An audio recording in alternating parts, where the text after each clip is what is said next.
अब आओ देखते हैं मेमोरीज ऑफ चाइल्डहुड का पार्ट 2 को, जिसकी ऑथर है बामा। उनकी स्टोरी का नाम है we too are human beings. But story में बढ़ने से पहले ऑथर बामा के बारे में थोड़ा बात करते हैं। हमारी ऑथर बामा एक तमिल दलित वुमेन राइटर है, जिन्होंने बचपन से अपने आंखों से देखा है डिस्क्रिमिनेशन होते हुए दलित लोगों के खिलाफ। वो खुद भी एक दलित थी और उसने बहुत करीब से देखा है कि कैसे सोसाइटी दलित लोगों के साथ ट्रीट करता है। और उसका बचपन का जो भी एक्सपीरियंसेस था ना, उसने अपने ऑटोबायोग्राफी कुरुकू में लिखा था। और उनका ये story we too are human being उनके बायोग्राफी कुरुकू का एक छोटा सा हिस्सा है। अब ये जो वर्ड है कुरुकू, ये एक पत्ता है जिसे कहते हैं पल्मायरा लिप्स। और कुरुकू का मतलब है कोई नया जिंदगी, कोई बहुत फ्रेश सा चीज जिसके अंदर स्ट्रेंथ भी हो। अब हमारे ऑथर के लिखे हुए जितने भी स्टोरीज थे, वहाँ बहुत दुख दर्द छुपा हुआ होता था। बट दुख दर्द के अलावा उनके अंदर उम्मीदें भी होता था कि कैसे वो उस दुख दर्द से बाहर निकलता है। और वो अपने स्टोरी में भी यही करती है। आओ पढ़ते हैं we too are human beings, written by Bama. But इससे पहले मैं हूँ तुम्हारा दोस्त और होस्ट बीवी, निकल चुका स्टोरी टेलर बनने के जर्नी पे। एक्सपर्ट नहीं हूँ, बड़ा वो चीजें कर रहा हूँ जिससे मुझे अच्छा फील हो और तुम लोगों को ये स्टोरी मरते दम तक याद रहे। अगर तुमने अभी तक चैनल को सब्सक्राइब नहीं किया तो क्या कर रहे हो, जल्दी से सब्सक्राइब करके 1 मिलियन कर दो। हम बढ़ते हैं स्टोरी की ओर।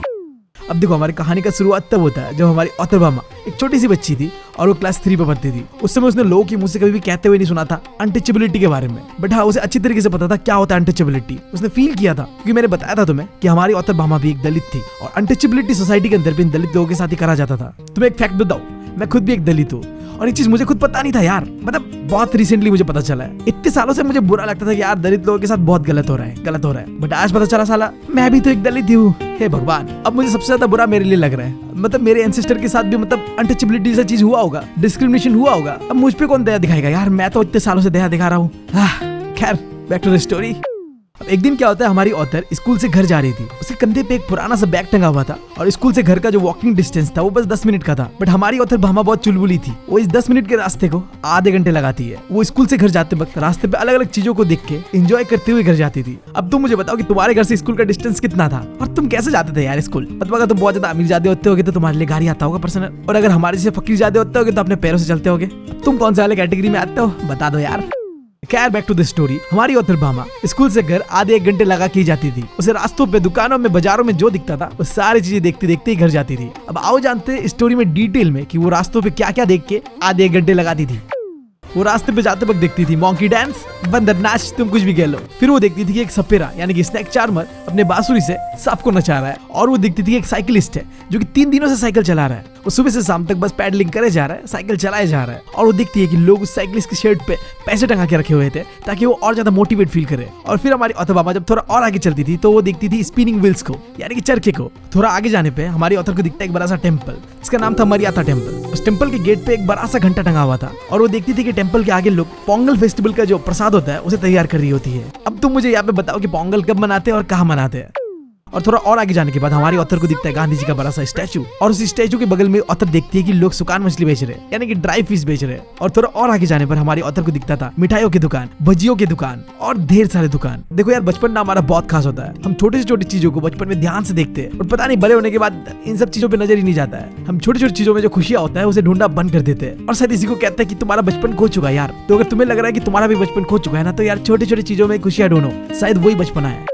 खैर, बैक टू द स्टोरी। जब हमारी ऑथर और आगे जाती है तो वो रास्ते पे दिखती है नरिकुराबन ट्राइब कम्युनिटी के लोगों को। अब मुझे नहीं पता कि मैं सही प्रोनाउंस कर रहा हूँ कि नहीं कर रहा हूँ, बट ये एक ट्राइब था जो बेच रहा होता है पिंजरे पे जंगली जानवरों को। अब हमारी ऑथर देखती है कि वो नरिकुराबन कम्युनिटी का एक इंसान पिंजरे में एक लीमर को कैद करा हुआ था। अब लीमर ना एक बंदर जैसे देखने वाला जानवर होता है जो कि ज्यादातर मैडागास्कर में पाया जाता है, पर पता नहीं यहाँ तमिलनाडु में क्या कर रही है। अब लीमूर के अलावा हमारी ऑथर देखती है कि ये ट्राइब के लोग सुइया बेच रहे हैं, कान साफ करने वाला इंस्ट्रूमेंट बेच रहे हैं और कई सारी चीजें बेच रहे हैं जो कि बता नहीं सकती हमारी ऑथर अभी तुम्हें। और ये सारी चीजें मिलके हमारी ऑथर को इस बाजार में कैद करके रखी हुई है। मतलब यहाँ से वो चल के जा ही नहीं सकती भाई। एक जगह जाएगी, कुछ देखेगी, फिर अलग जगह जाएगी, कुछ और नया दिख जाएगा। इसीलिए वो अपने 10 मिनट की जर्नी को 30 मिनट या 1 घंटे तक लगा देती थी। अब वो यहाँ पे नहीं रुकती है, वो बताती है कभी कभी वो देखती है कि कुछ लोग पॉलिटिकल पार्टीज के आते हैं, स्टेज लगाते हैं एंड देन बहुत गुस्से में स्पीचेस देना स्टार्ट कर देते हैं। देन वो रास्ते पे देखती थी कि स्ट्रीट प्ले चल रहा है, मतलब यार तमाशे होते हैं ना, करते हुए दिखाते हैं वैसा कुछ। कभी उसे रास्ते पे पपेट शो दिखता था तो कभी स्टंट मारते हुए लोग दिखते थे जो कहते थे कि no magic no miracle just stunt, like होता है ना चिंगारियों पे चल चल के जाते हैं लोग, वैसा कुछ। अब ये सारी चीजें समय समय पे हमारी ऑथर को दिखता है और जब भी दिखता था ना, हमारी ऑथर फुल एंटरटेन होती है। और अल्टीमेटली इन सारी चीजों से होता क्या था, हमारी ऑथर को घर जाने में लेट हो जाता था।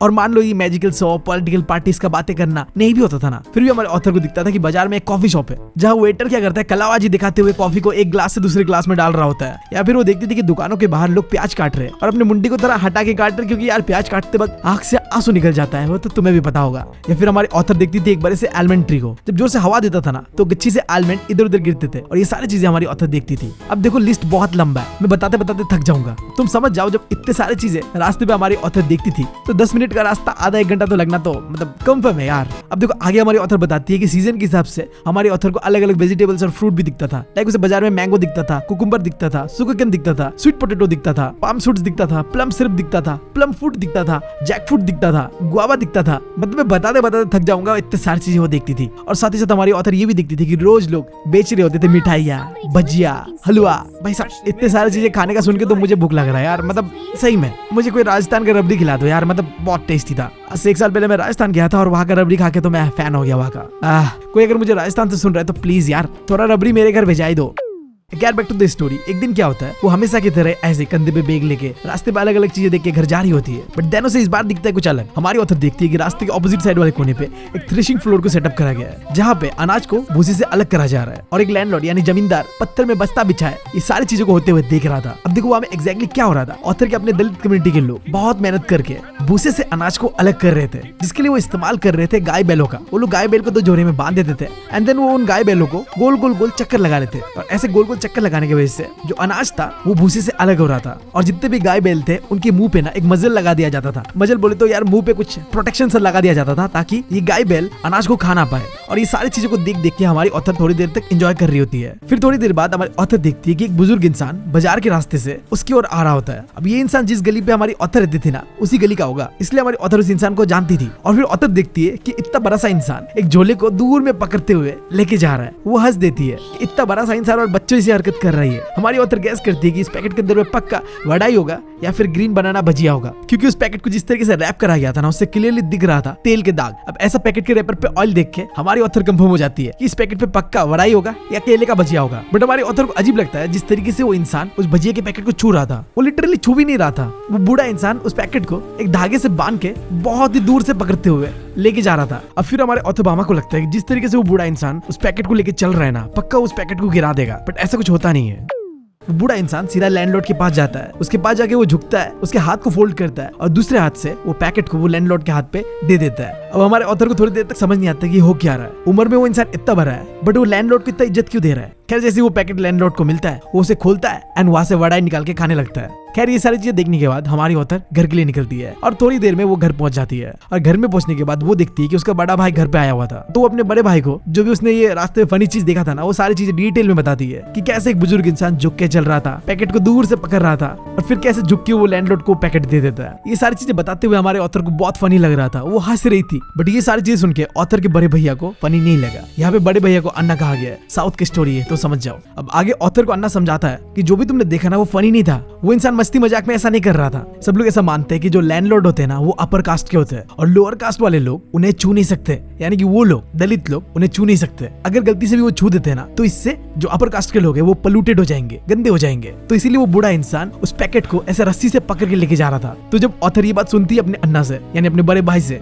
तो हंसना बंद कर देती है। अब वो थोड़ा सैड हो गई थी। हमारी ऑथर सोचने लगती है वड़ाई को तो पहले रैप करा जाता है केले के पत्ते पे एंड देन उसे कागज में पैक करके पार्सल करते हैं, तो कैसे वो अपर कास्ट के लोग ऐसा सोच लेते हैं कि अगर हम इस पैकेट को टच कर दे तो ये गंदा हो जाएगा। ये सारी चीज सोचते सोचते हमारी ऑथर बामा को गुस्सा आने लगता है। उसका मन करता है कि अभी जाकर उस वड़ाई को टच कर दूं और गंदा कर दूं ताकि वो लैंडलॉर्ड उसे खा ही ना पाए।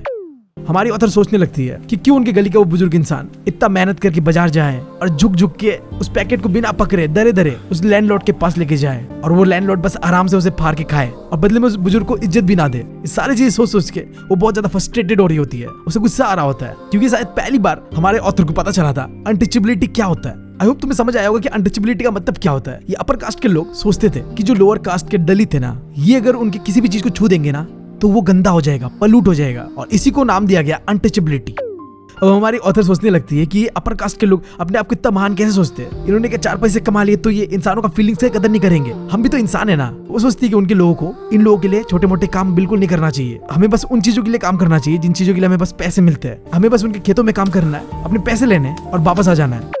अब हमारी ऑथर भामा अपने अन्ना के बारे में थोड़ा कुछ बताती है कि उनके अन्ना ना यूनिवर्सिटी में पढ़ते हैं और अब छुट्टी पे वो घर आए हुए हैं। उनके पड़ोस के गांव में एक लाइब्रेरी था, तो जब भी हमारे ऑथर के अन्ना को जरूरत पड़ता था किताबों का, तो वो पड़ोस के गांव के लाइब्रेरी से जाके किताबें बोरो कर लिया करता था। तो एक दिन क्या होता है, जब अन्ना पड़ोस के गांव के लाइब्रेरी से किताबें बोरो करके घर की ओर आ रहे होते हैं ना, तो गुजरते एक इरिगेशन टैंक के पास से। अब वहां से गुजरते वक्त अन्ना का मुलाकात होता है जमींदार के कोई आदमी से। अब वो आदमी अन्ना को देखता है और पहचान नहीं रहा था कि है कौन, तो अन्ना को पूछता है, अप्पा तुम कौन हो, तुम्हारा नाम क्या है। वैसे मैंने इंटरनेट पे पढ़ा था कि तमिल में अप्पा को डैड कहते हैं, बट स्टोरी के सेंस पे क्या कहा जा रहा है मुझे समझ नहीं आ रहा। बट वो इंसान हमारे अन्ना को कहता है कि अप्पा आप कौन हो, आपका नाम क्या है। तो अन्ना अपना नाम बताता है और नाम बताने के साथ साथ वो इंसान पूछता है तुम कौन से गली पे रहते हो। अब यहाँ पे देखो ये चीज हमें इसलिए बताया जा रहा है, जैसे अन्ना यानी कि हमारे ऑथर का जो बड़ा भाई है वो अपना एड्रेस बता देगा ना, वो जमींदार के आदमी को पता चल जाएगा किसका कास्ट क्या है।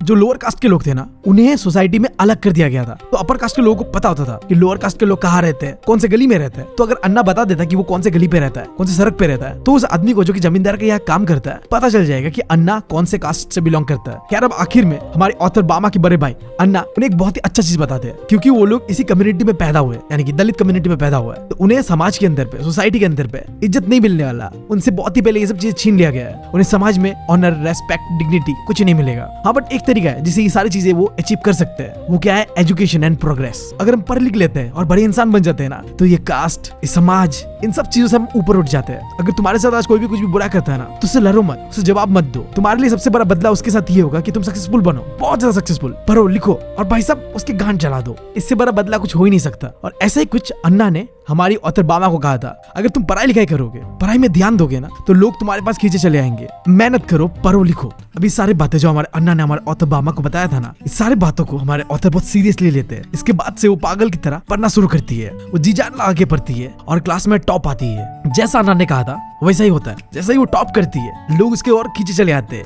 नए नए दोस्त बनते हैं और लोग उसे पसंद कर रहे थे। और इसी के साथ हमारा क्लास 12 का जर्नी यही पे होता है खत्म। अब शायद मेरा मुलाकात तुमसे कभी ना हो, तुम अपने रास्ते पे जाओगे, मैं अपने रास्ते पे। तो मेरा तुम सब लोगों को आखिरी बाय। मैं एक डेडिकेटेड वीडियो भी बनाऊंगा इसके ऊपर, तो इसका इंतजार जरूर करना। लगभग 2-3 साल हमने साथ बिताया, जितने भी लोग हैं, बट चलो एक कनेक्शन था हम लोगों के बीच।